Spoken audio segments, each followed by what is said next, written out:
I don't know who remembers Kiniston McShine, but he was from Trinidad and Tobago and he worked at MoMA for many years. And nobody made a big deal about him being a black man curating theoretically white art. I mean, for many years he curated some of the top Western art history figures, and it was just taken for granted that that's what he did. That was his job. Anyways, we'll talk about that on the next episode. Hi, welcome back to another episode of Art World Confessions. Today I'm going to be speaking about the New Orleans Museum of Art faces outcry after hiring white woman as African Art Curator. I mean, this was in ArtNews this past week, and apparently there was a lot of blowback in the comments. I mean, just the last episode I had a few weeks ago, I mentioned the fact that a lot of these diversity hires were just political moves, and now that the winds have changed, are blowing in another direction, a lot of these diversity departments, even in outside of the art world, in Disney and Netflix and Warner Brothers, I think the Film Academy, they are getting rid of all of those executives. I'm not sure exactly why. Perhaps they feel they've learned enough about diversity.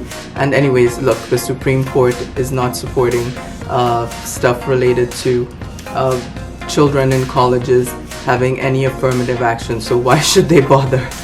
But going beyond that, this is not the first white curator of an African museum or of African art department or anything like that. This has happened all through the history. I mean, these institutions are basically created in the Western world for white people. So it makes sense that they would hire white people who are quote-unquote experts. And there are experts in the African art field who happen to be white. I mean, the collectors, the people who give money, the people who travel there. So this is not the issue.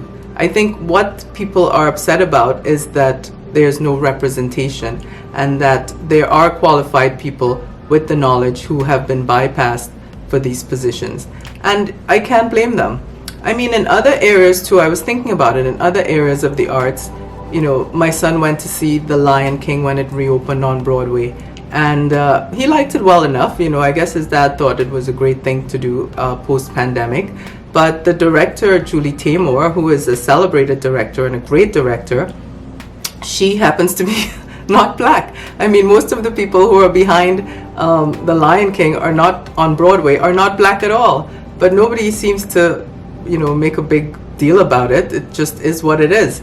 I mean, I think it's not so much, again, I'm coming from a completely different place here, so my point of view may not be relevant to the African American point of view or to the African point of view or the whatever point of view.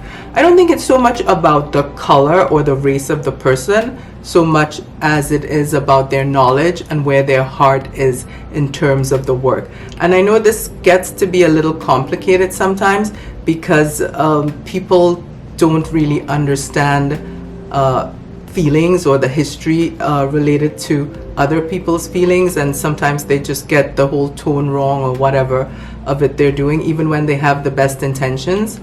But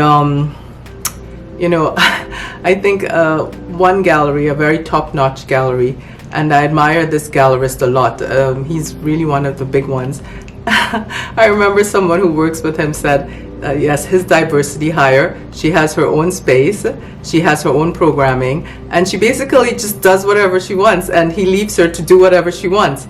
And in some ways, that's a good approach to these diversity hires and having black people manage the art of other black artists or black people. I mean, how else should it be? I don't know who's willing to be in New Orleans to be this museum director or whatever it is this woman is, woman as African art curator. How many people of African descent or African art people are there in New Orleans to begin with? I mean, anyways, you see, I have a slightly controversial point of view about it all, but I think both sides have a very, very good point. Both sides deserve to be listened to.